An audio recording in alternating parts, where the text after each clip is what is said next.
I would think, at 56, I've had a lot of cannonball experiences.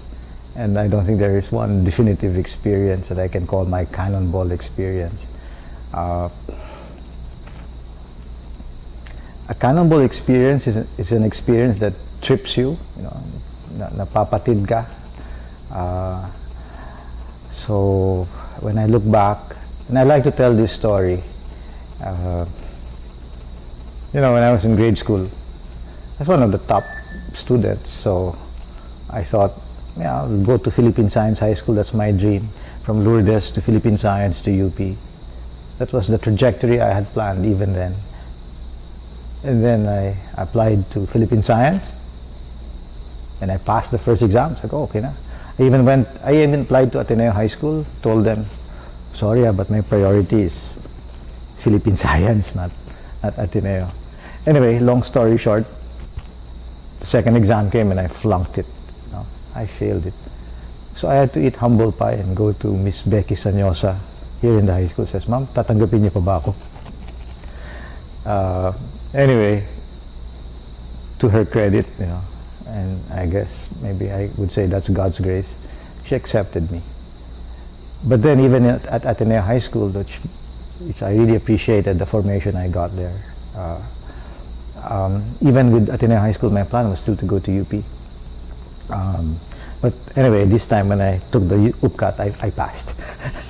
But then Ateneo was quite expensive, and the admissions officer then, who was Father Samson, said, I'll match whatever UP is giving you.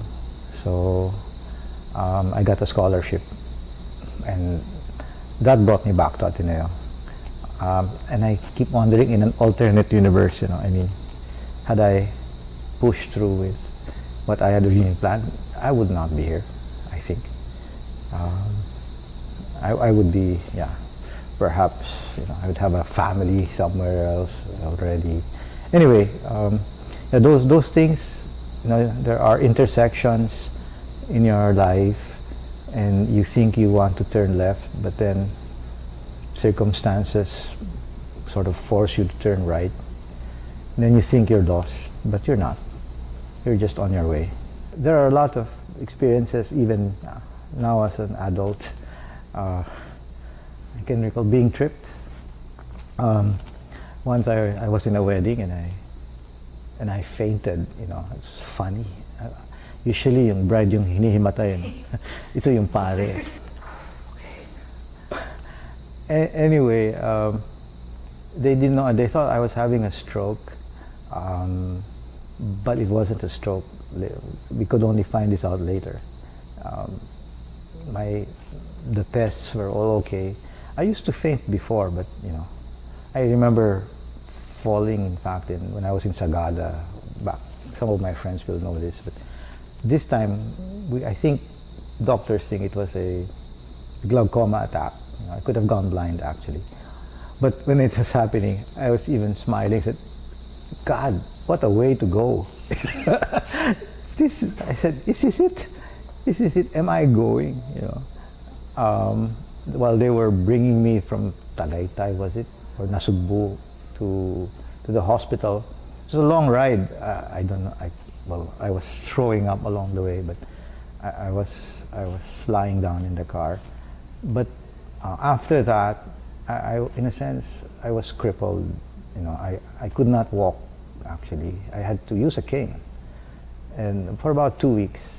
So that tripping makes you wonder about many deep things in life. This was when I was just beginning to be a president of Savior, and it was so humiliating and embarrassing. I said, kasi simula ko pa lang, ito na, and I still have 6 years ahead of me. And this is already who I am, what I am. I'm already, ano yung Tagalog term? Baldado, crippled. So it was humiliating. But at the same time, it was very, very strengthening. Because then you ask, who do you depend on? Who are you leaning on? And then that's when I realized life is so vulnerable. We think we're resilient. It's hard to actually kill a person.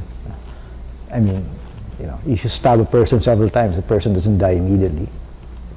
But that moment made me think, God, we're hanging on a thin thread. And God can just cut that thread. Or someone else can cut that thread and you're gone. That's it. That vulnerability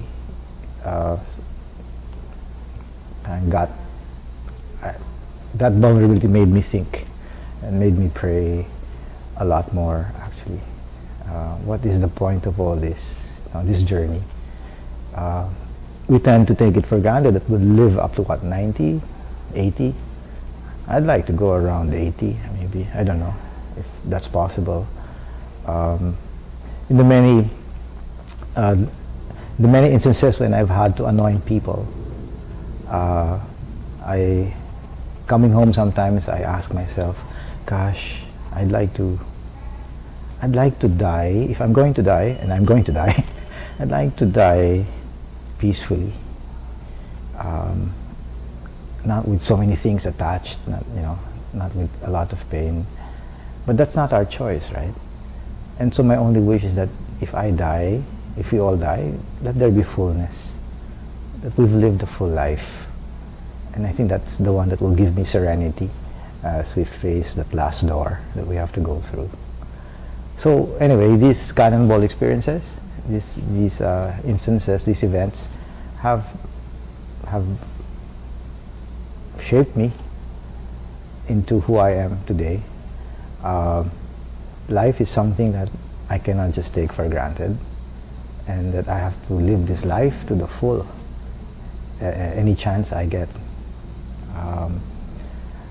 I hope I bring that with me while I lead the Ateneo de Manila, and I wish that this is something, this fullness is something that I can share with the young ones who are under our care, also in the Ateneo as an institution itself.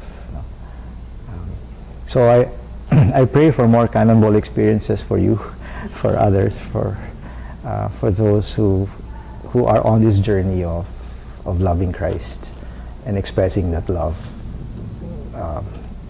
in their commitment for others.